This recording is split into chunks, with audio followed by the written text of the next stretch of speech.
what we should have done? Go do all the doors that people have done. Good idea. Because that's their door right there. You always pick that up. Where's the other? He went out the back door.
situation out of work. No, there's more than that. There's that one other guy, Darth Vader.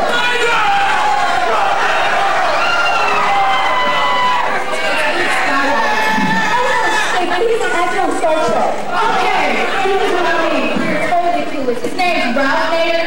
He's a candidate for president. Not Darth Vader. And he's a good guy on the last movie. And it's Star Wars. And he dumped it later. God. Okay. Let's ask for help. Okay, Miss Dixie, can you help us? You ask Miss Dixie because I don't know. She's been really evil.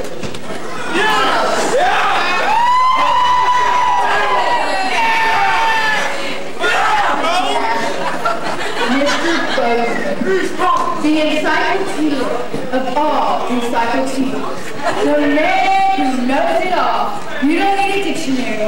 You don't need a thesaurus if you have Mr. Bozeman.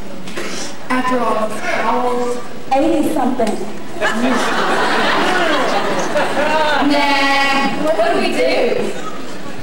Hi, Panthers! Hey, Sam! Need some more collection help?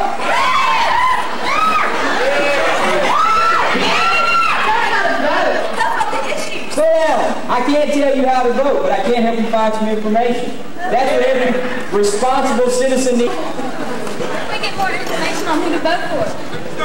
Well, first of all, let's concentrate less on the personalities of the candidates, and let's focus more on the issues, how the candidates can help the country. And there are many places to find that information. Like where?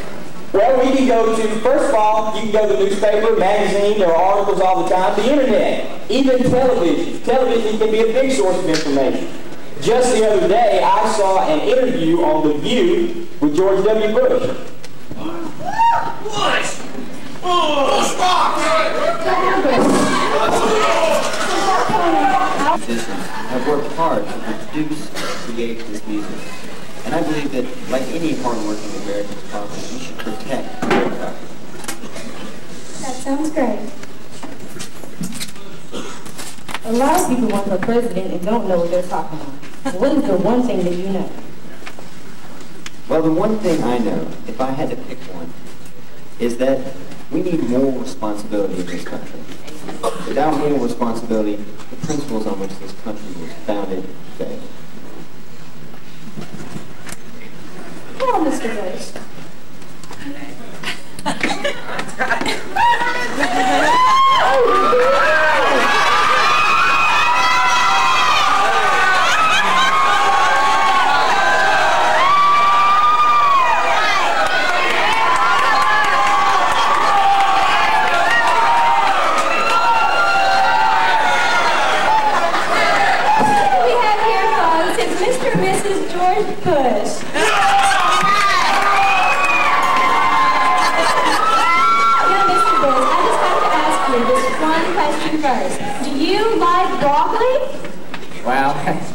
Never have. Look, you need to read my lips. These won't be touching broccoli. It might be on your menu, but it's not on mine. Thank you. Mr. and Mrs. Bush, are you two familiar with Channel 1? Do you know that your son won their election recently? Really? Wow, that's good. Why do you think that your son is so popular with young people? Well, I ain't gonna say it's because he's cute. Ain't gonna do it. But he's a good man. He's an honest man. He's got an aura about him. He's like a man of 1,000 points. 1,000 points of light together. One man. Thank you, Mr. Bush.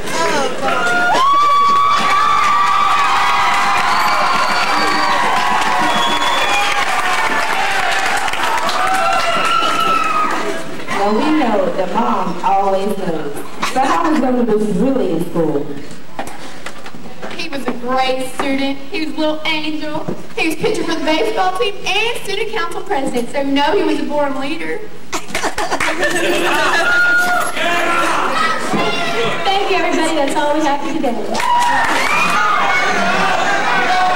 See? You don't know about George W. Bush already. After that other guy, Nader, Ralph Nader. I saw an interview with David Brennan the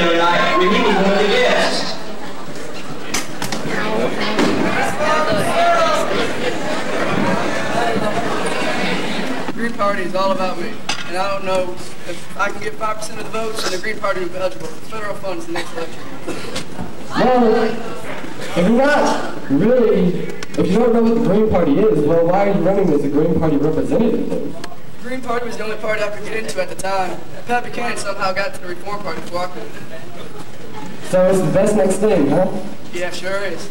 So, do you think you can actually win?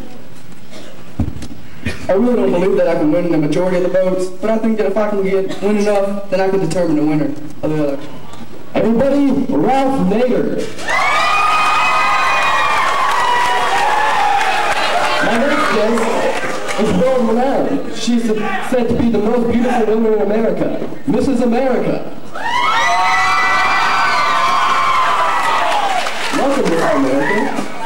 So, are you married? Well, in order to be eligible to be Mrs. America, you have to be legally married. So yes, I am, Dave. That's too bad. Well, what state are you representing? I represent the great state of Hawaii. So, are they mainly Bush or Gore supporters? Hawaii is mostly in support of Bush. Are they Democrats? Bush is a Republican, Dave, but that's all right because all the Democrats in Hawaii are voting for George Bush as well. Well, do you think that most women use looks to base their candidate on? You mean, do I think that women select the candidate of their choice based upon how they look? Well, no, I don't think so, Dave. And if that were the case, definitely you would be on the presidential ticket.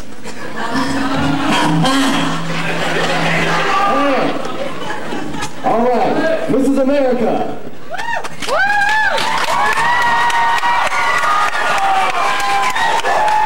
My next guest is a 4-star general. Welcome, Colin. How you doing?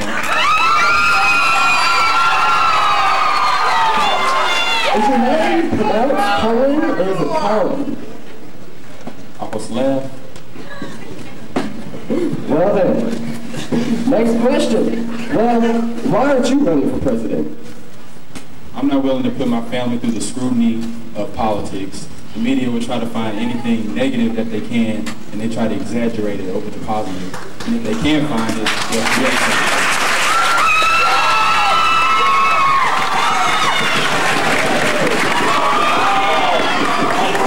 Ralph Nader is in favor of reducing the size of the military. What do you think about this? Well, I was a 4-star general in the Army, chairman of the Joint Chiefs of Staff, executed and planned the invasion of Panama, was in the Persian War, Vietnam War veteran, national security advisor. How you think I feel? All right. Do you think he can actually win? He don't even think he can win. Well, how do you plan to use your position to get minorities to vote? I don't believe it's so much as a minority thing as it is a people thing. It's the responsibility of all U.S. citizens to be aware and become informed and to vote. So, everybody needs to vote. Thank you, Colin. Well, in light of the recent campaign hysteria, we here at The Late Show have composed a top 10 of 5 topics and 10 punchlines along with them. And the number 5 topic is election issues appointed to dumb guys. Number 10, strengthening our military so that space monkeys can't blow us up. Topic number 4, changes are making the White House. Make sure the White House library has lots of books with big pictures and big print. Topic number 3, shocking facts about Dick Cheney. He's fat, according to an 8-year-old. 7, once dressed up as a bellhop to meet NSYNC. Topic number 2, rejected Gore-Lieberman campaign slogans. With Lieberman on the ticket, you'll get all kinds of fun new days off. Number 5, you'll thank us in 4 years when the escalator to the moon is finished. Number 4, remember America, I invented the internet. Think about it, I can take it away. And the number 1 topic is, ways Ralph Nader can still win. Number 3, get endorsement from Pat Buchanan, rocking up his vital 0.8% of the vote. Number 2, promise to capture and prosecute whoever let the dogs out. And the number 1 punchline, the way Ralph Nader can still win is, point out that since he's kind of goofy looking, there's no chance of sex scandal.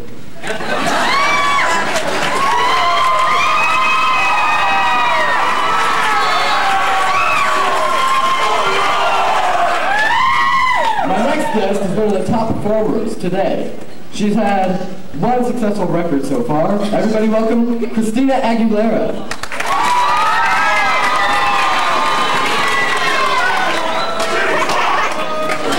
Welcome to the show, baby. Oh, sorry, wrong movie. So, how did you get into the entertainment business?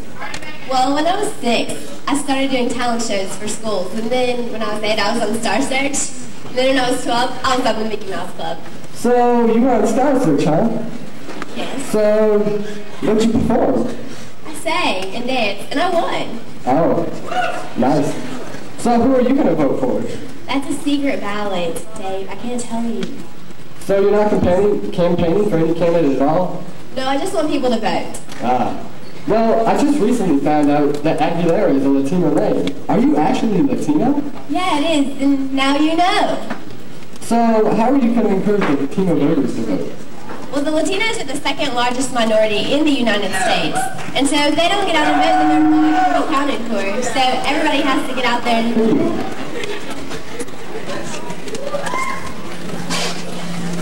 And now for her performance.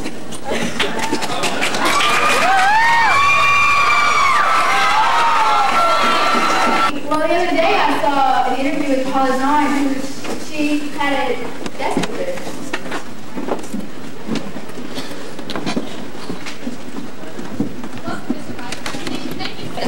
What was your highlight of your trip there? Well, when I landed in Shreveport, I was in awe by the performance of the PHS band.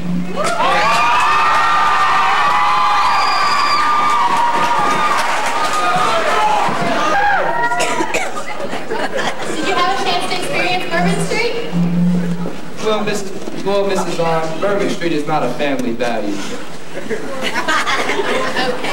So now, on to the issues. What moral responsibility do you believe a president has? Well, Paula, I'm going to go with the 3 I's. Intensity, integrity, intelligence. So, you've been credited with inventing the internet. This also has received growing problems to our youth of this nation. Are you held responsible for that?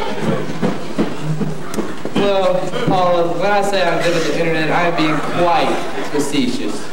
And how can I accept any responsibilities if I'm being very facetious in a sense that all I did to help enact the internet is pass bills and laws, so therefore I'm not the creator of the internet. So what else is facetious about your campaign, President? Well, Paula, everything else I take quite seriously. You're right about the TV. You're right about the TV being so much information. Learn a little something. So, I guess we're ready to vote, right? Not quite. We're not really ready to vote yet. Have you even considered the candidates' running mates? Similar politicians. President Clinton, what differentiates your term from his? And expand on his economy ways to keep the U.S. economy healthy. And I would like to have a bipartisan U.S. Congress. What a wonderful answer. What a surprise, President Clinton.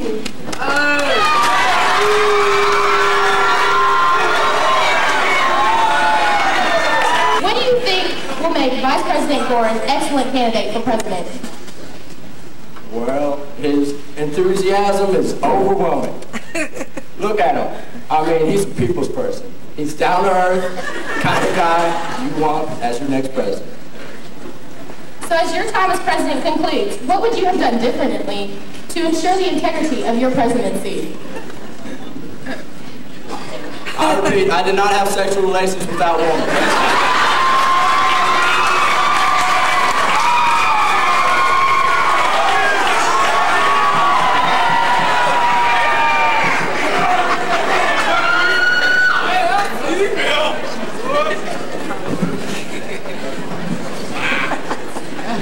Well, you're right about that. source of the TV being a source of information, that's the same. That's right, like I said, no TV. So, I guess you're ready to vote, right? Well, no, you have to think about the running mates. Al Gore is Bill Clinton's running mate when he ran last time, and vice president. They're have an important task, too. You mean those vice presidential guys?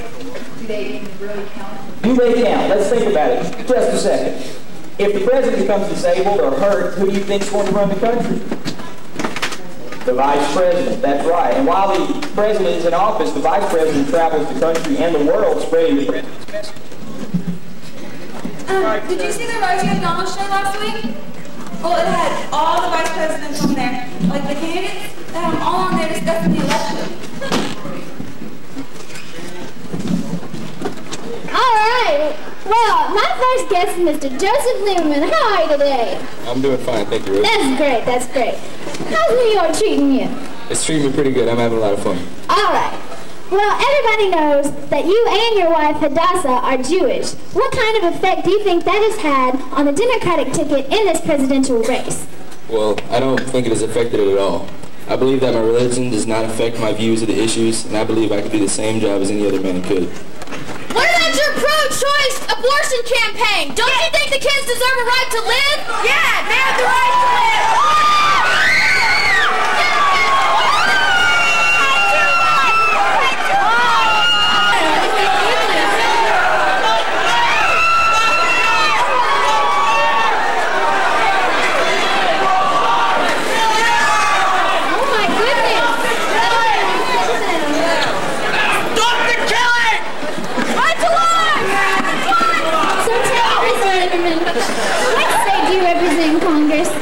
I represent this great state of Connecticut. I love it. That's a beautiful state. I just love Connecticut. How do you think your religion affects the people in your state? I don't think it affects it at all. I think I could do the same job as any other man could, and my religion does not affect that at all. That's a very positive attitude. Thank you very much. My next guest... Well, I'm doing fine and dandy today, Miss Rosie. How you doing? I'm doing fine. Can you tell me a little bit about how you served this country so far? Well, you see, in the year 1975, I was chief of staff under the Ford administration. Then, in the year 1977, I served Congress for the great state of Wyoming until the year 1979. Then, in the year 1989, I was Secretary of Defense under George Bush Sr., my running mate's father. Then, under this, I operated during Gulf War. I did 2 military campaigns. Well, that sounds like an interesting life. How do you think your experiences will help you to be the best vice president? Well, you see, I have been alive during the war, and I served during the war. What about the wildlife? Yeah, what about the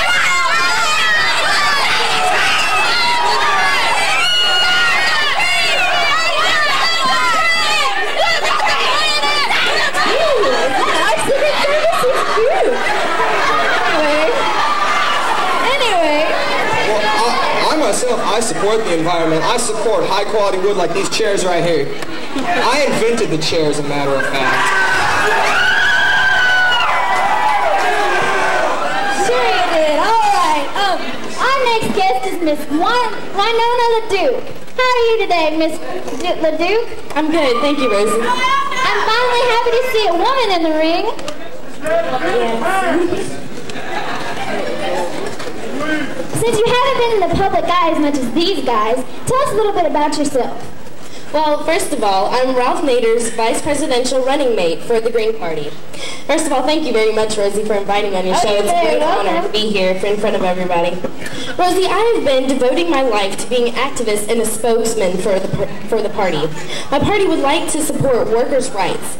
Minimum wage is the lowest it's ever been. In 1979, minimum wage has been higher than today. People can't afford to get off welfare. I'm going to prioritize affordable housing and livable wage jobs. The gap in between America's rich and poor is widening every year. Thank you. I am very interested to know how a woman's perspective can vote.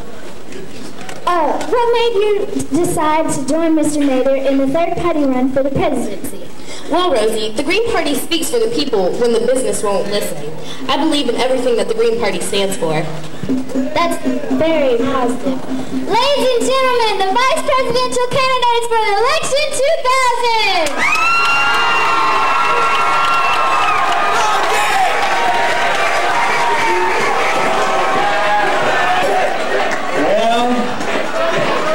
I can't believe I'm saying this, but the Rosie O'Donnell show was actually informational today. So, I guess I'm going to go to my election now. Not yet. Aren't you forgetting a whole group involved in the election? The candidate's wife,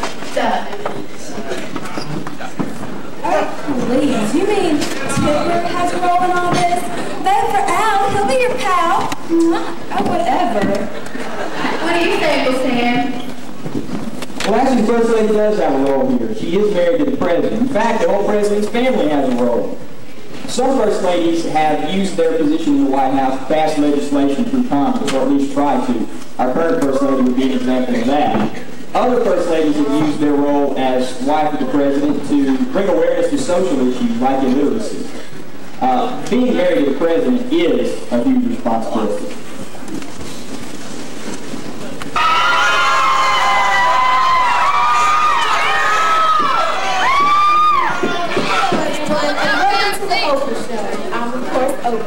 We have a very interesting show for you today. We have all the vice president and presidential candidates' wives here with us. Now, first we would like to speak to everyone's favorite vice president, everyone's favorite presidential wife, Tipper Gore.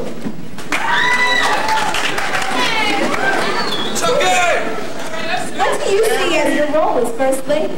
How are you going to get prepared for it? You know, I'm interested in focusing on working families and people trying to make house payments and car payments and those working to save for college and the right for their kids, whether you're in a suburb or the inner city, whether you raise crops or drive cattle on the farm, driving a big rig on the interstate or drive e-commerce for the internet, whether you're starting out to raise your own family or you're getting ready to retire after a lifetime of hard work. As the First Lady, I plan to be on these people's levels and provide for them. And on Al's note, and it matters that you know about this person's character, and it matters that you know that he puts his family first, and he will do the same for you.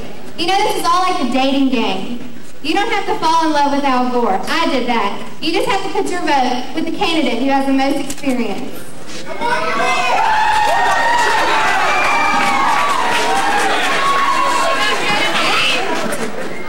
Now, Laura Bush, as an advocate for literacy in our country, how will you use your position of First Lady to bring your message to our country? Well, Oprah, as being a former librarian and teacher, I think it is very important for everyone to know how to read, including children, teenagers, and adults. In 1996, I hosted a Texas Book Festival, and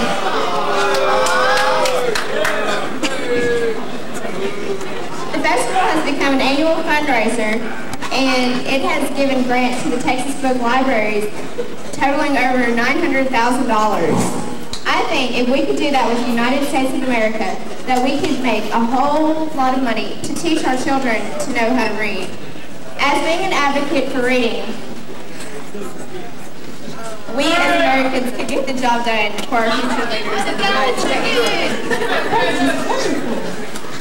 And now, so everyone, so last year's Vice President White and his daughter, Miss Clinton and Chelsea, what advice would you?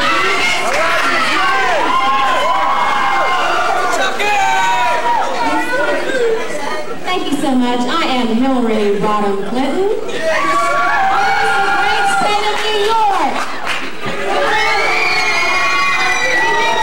Next Tuesday. Thank you. My role as First Lady has been interesting, very interesting 8 years, and the thing I have enjoyed the most is supporting my wonderful husband. But if they do not like the role as First Lady, they simply can move to the state of their choice and run for the United States Senate. Here's my ugly daughter, Chelsea.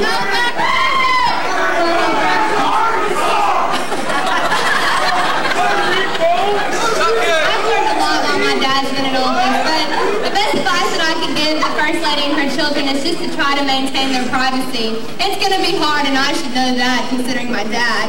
But just keep your private life private, and don't forget who you are, where you came from, and don't let criticism bring you down. I came from Kentucky!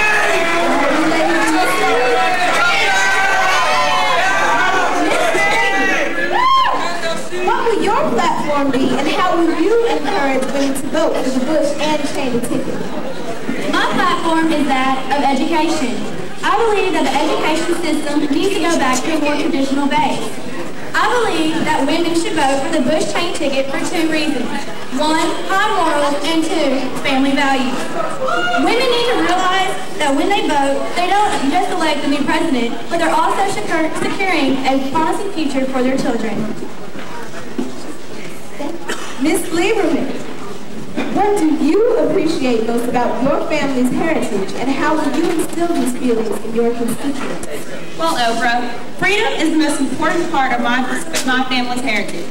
Both my parents were survivors of the horrific Holocaust in the 1940s. My parents have taught me how to appreciate freedom as a United States citizen and as a woman. They have instilled a belief of liberty in me, and I am passing this way of life to my family, peers, and hopefully the citizens of the United States. Many people take their freedom and religious choice for granted. The only way to teach the importance of freedom is to never forget the past and to learn the mistakes that were made.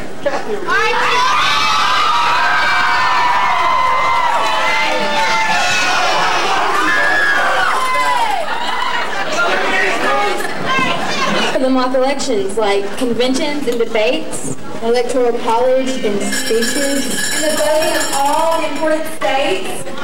There is a lot to the mock election. You're right, there's a lot left to do, but actually let's just get into it. It's going to go something like this.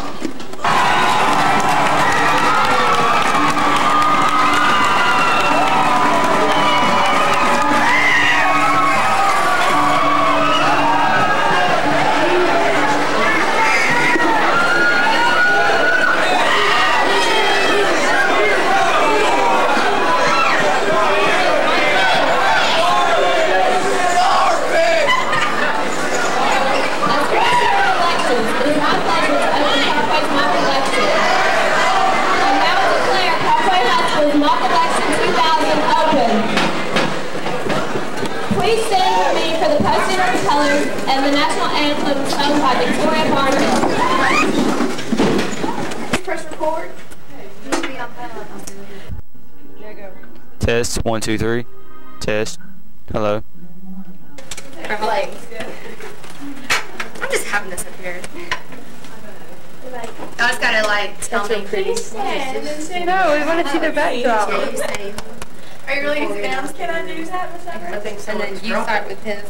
I'm not saying you have. I have it. Because you know it's this minor. We'll both have. Yes, and then say, let's go. You can walk from the internet during watching. No, they'll do it all that there's a loss found some Make sure your mic's turned on. Hey, at the end. Tech board, you have a picture in all 3 cameras. And I sure hope this is not recording. It is.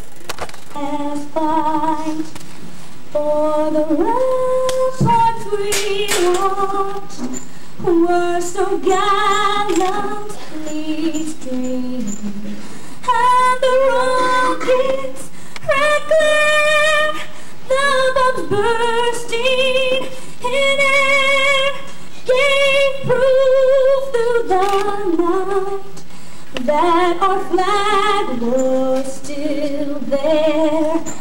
Oh, say does that star-spangled banner yet wave for the land of the free and the home of the brave.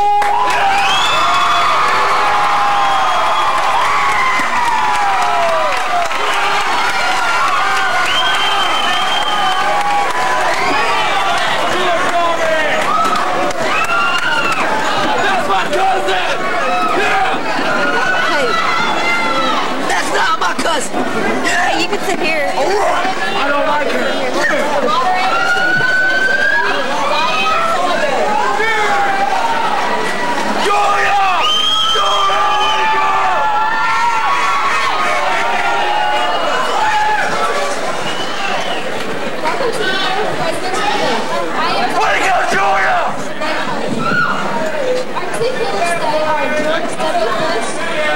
And Vice President Al Gore.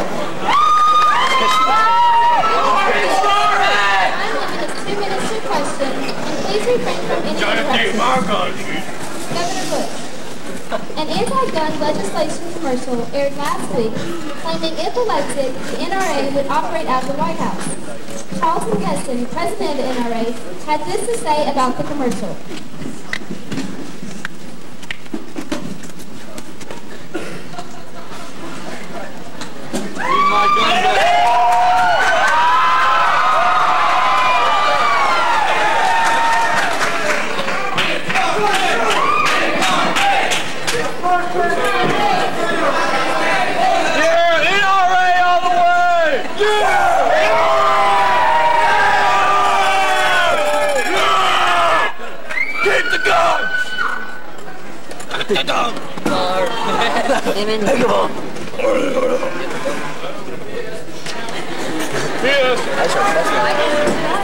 Hello?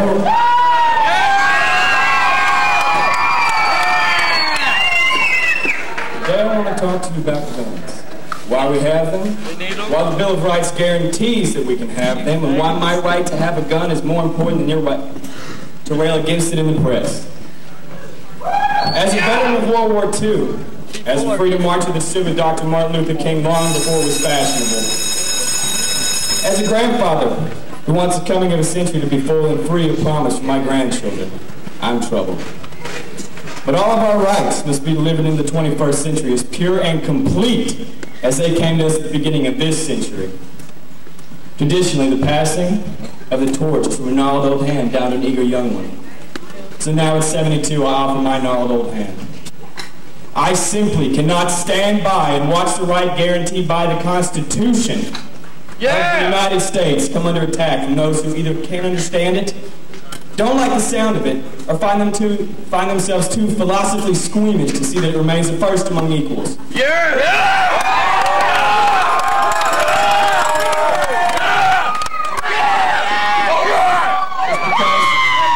This is the right we turn to when all else fails. That's why the Second Amendment is America's first freedom. Please go forth and tell the truth. There can be no free speech, no freedom of the press, no freedom of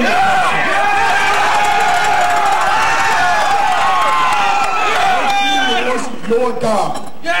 To speak your mind. No freedom from fear, no freedom for your children and for theirs. Anybody else without the Second Amendment to fight for it. And if you want my gun, you can pry it from my cold, dead hand.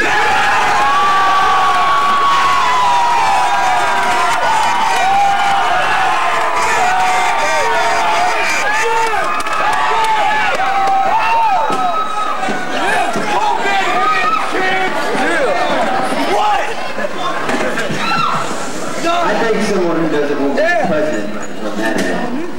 Here's what I believe. I believe law-abiding citizens ought to be able to protect themselves and their families.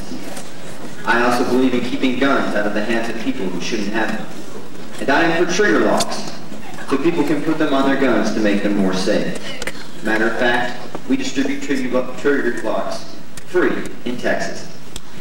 But I also believe that we strongly need to enforce the laws safe and secure is to hold people accountable for the law.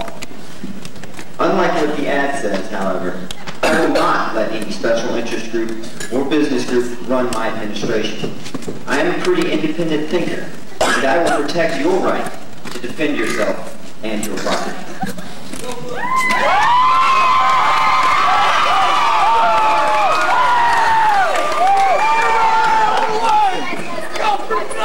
But let me tell you where I stand on this viewpoint. I think that some common sense gun safety measures are certainly needed, with the flood of cheap handguns that have sometimes been working their ways into the hands of the wrong people. But all of my proposals are focused on that problem gun safety. None of my proposals would have any effect on hunters, sportsmen, or people who use their rifles. They're aimed at the real problem. Let's make our schools safe. Let's make our neighborhoods safe.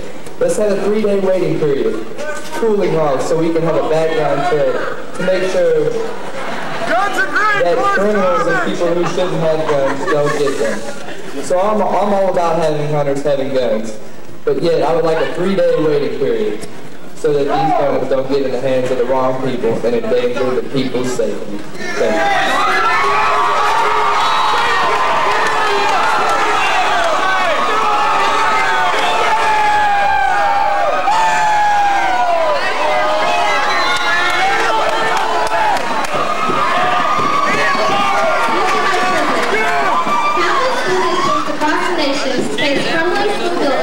Increased school violence, student apathy, overcrowding, and the list goes on. What can you tell us about our plans for the immediate educational future? I mentioned before that the local communities are having a harder time passing bond issues. Traditionally, if you have been involved in a campaign like that, you know that parents with kids in school are ones that turn out and vote. It's ironic that there are now a smaller percentage of the voters made up of parents with children than ever in American history because of the aging of our population. At the same time, we have the largest generation of students in public schools ever. More than 90% of Americans' children go to public schools. It's the largest number ever this year, and they'll break the record next year and every other year for 10 years running. We have to do something about this. It's not enough to leave it up to the local school districts. They're not able to do it. Our future depends upon it. We are an informative age. Our economic future depends on whether or not our children are going to get the kind of education that they deserve. And again, I want to make it possible for all middle-class families to send their kids to college and more programs.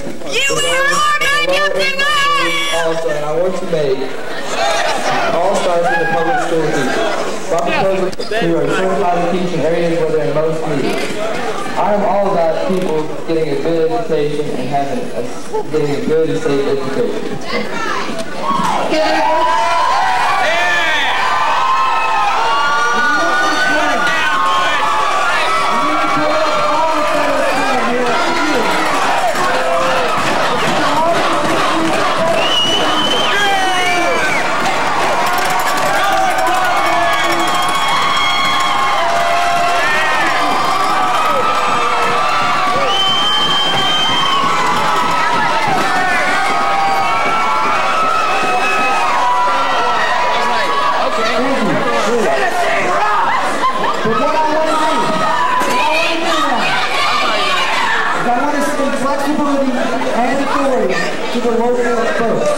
So that they can choose what to do with the money. One size does not fit all. Yeah! A fat man cannot wear a small t-shirt.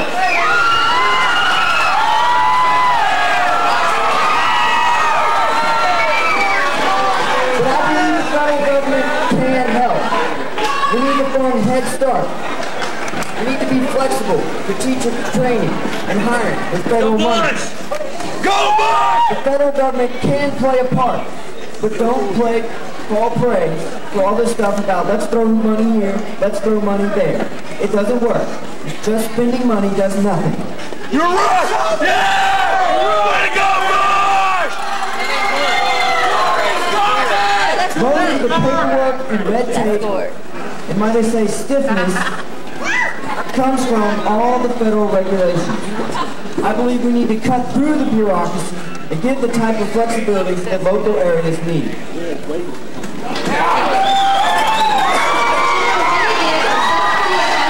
Israeli army from southern Lebanon this year.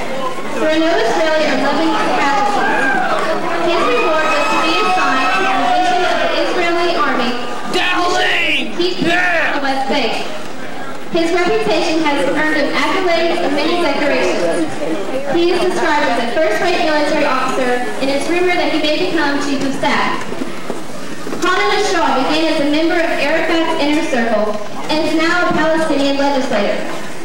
She was a frequent spokesperson for the Palestinian Liberation Front and continues in that role for the current Palestinian movement. The two have this to say about the Middle East crisis.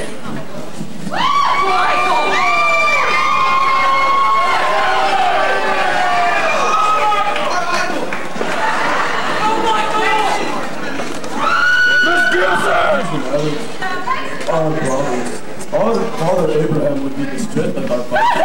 Why we cannot live as brothers in the land of our father? Why has it been impossible for us to reach an understanding? It is impossible because you have stolen the land from us. You have taken our heritage. That's not true. Yes, in 1948, the United Nations did designate part of the Middle East as Israel, but no one was forced to move or leave. It's true many Arabs did leave their homes and went to live in refugee camps in southern Lebanon. They continued to live there year after year, even when Israel and the United Nations offered to resettle them in Israel in their former homes. All that happened in 1948 was a change in the name of our country, but people who wanted power have ended into a situation where thousands of innocents have died. Stop. Make him stop picking my chair. The blood of innocents is on your hands. Blood from children, mothers, and fathers who want the place to work and live peacefully. That's all any parent wants, a place to live in peace. My mother survived Hurricane Nelson and came to Israel seeking a place to live peacefully without fear. If the Israelis do not give us our demands, we will continue. We will not sit back and die quietly and nicely. We will resist.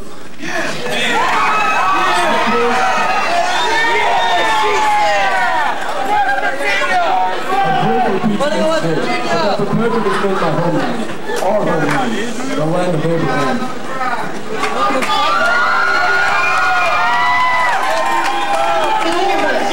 In your opinion, what would make you the best candidate during the Middle East crisis? Well, the fact that I've been a leader. I've been a person who's had to set a clear vision and convince people to follow it. And I have a strategy for the Middle East. Our nation is incredible and strong, however. Israel is our friend, and we will stand by Israel. But we need to reach out to the other Arab nations as well.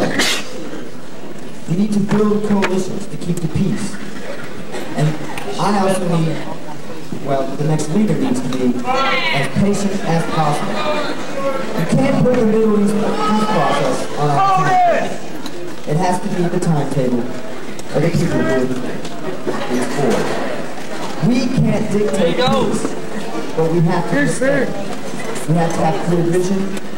To answer your question, we need to have a willingness to stand by our friends and credibility for people both friend and foe to understand when America says something, we mean it. Yeah, boy!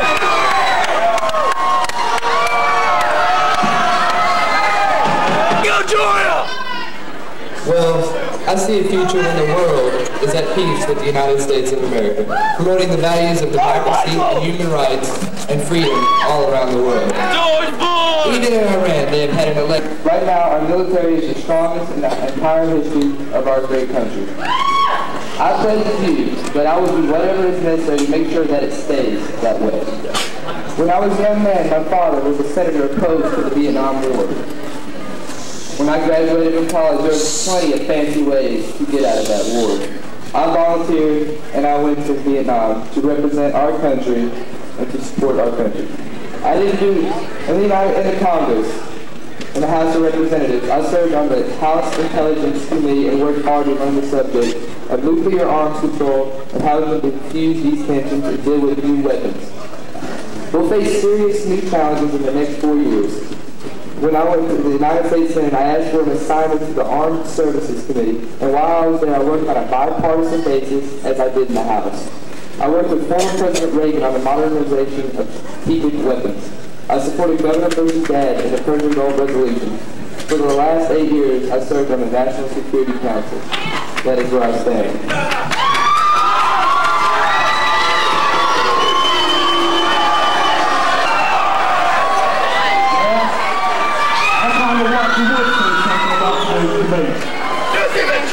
Let me ask you, brother, how many people do we have running for president?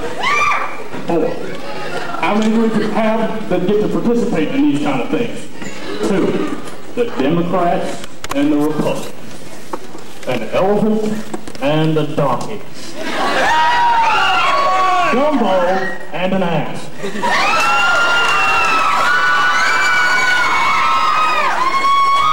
two different things that I don't want running my country. One wants to take your guns away. The other, he thinks we have a surplus. Surplus. How can you talk about surplus? We're $25 billion in debt.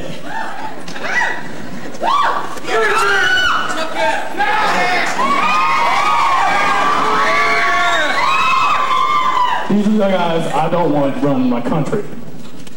Until the world starts thinking that third-party candidates are important, that's when we'll start making change. But until then, I'm going to have to keep squashing every politician that gets in my way.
Tonight, I thank first of all those who have helped me get here, starting with the people of my great state of Tennessee.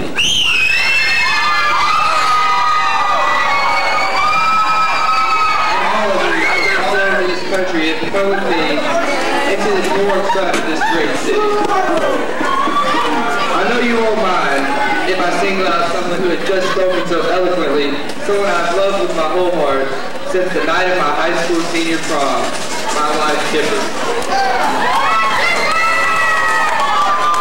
We've been lucky enough to find each other all over again at new stages of our lives, and we just celebrated our 30th wedding anniversary. I want to acknowledge with great pride our 4 children, Kristen, Sarah, and Albert, and our closest daughter, Karina, and her husband, Drew, and the youngest member of our family. There's someone else who will help me shape our future. This man is a leader of character, courage, a defender of the environment, and working families.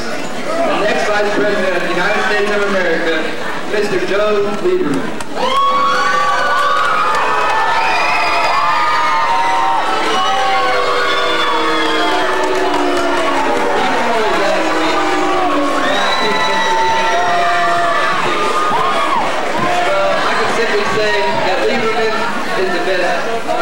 Choice for the job.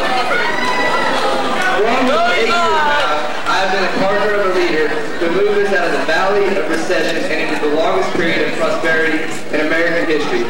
I say to you tonight, millions of Americans will live better lives for a long time to come because of that job that has been done by President Bill Clinton.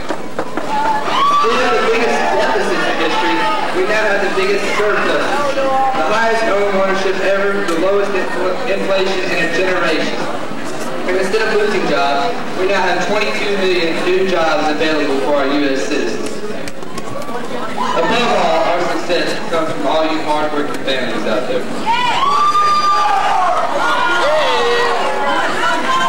Now I'm going to tell you a little bit about education. At a time when the amount of human knowledge is doubling every 5 years, and science and technology are advancing so rapidly, we will do bold things to make our schools the best in the world. I will fight for the greatest single commitment to education since the GI Bill. The revolutionary higher standards, and more accountability for fully qualified teachers in every classroom, and to test all the teachers and give them the training they need to be teaching their job effectively.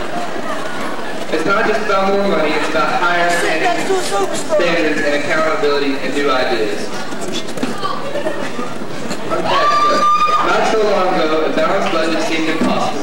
Now our budget surplus is making it possible to give a full range of targeted tax cuts to working families. Not just to help the save for college, but to help working families to pay for health insurance and child care.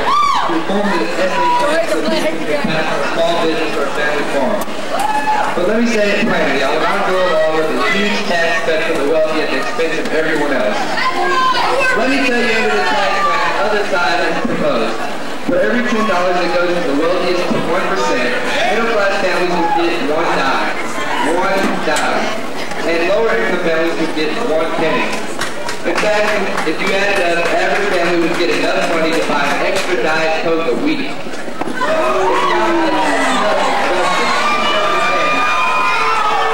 But let me tell you the change I'm voting for. I'll fight for tax cuts that go to the white people, to the working families who have the toughest time paying taxes and saving for the future. I'll fight for a new tax-free way to help you save for your retirement. I'm talking about something extra that you can save and invest for yourself. But I will not go along with the proposal to strip $1 out of every $6 from the Social Security Trust Fund and privatize the Social Security that you're counting on. That's Social Security minus. Our plan is Social Security plus. Today, with the presidency is more than a popularity contest. It's a day-by-day fight for people. Sometimes you have to choose what's difficult or unpopular. Sometimes you have to be willing to spend your popularity in order to pick the hard right over the easy wrong. There are big choices ahead and our whole future is at stake, and I do have strong beliefs about it. If you entrust with me in presidency, I know I won't always be the most exciting politician, but I pledge to you tonight I will work for you every day and I will never let you down. If we allow ourselves to believe, without representation, that we can do what's right and be the better for it, then the best America will be our America. In this city of angels, we can summon the better angels of our nature. Do not rest, for we are to retreat. Do all we can do to make America all it can become. Thank you. God bless you.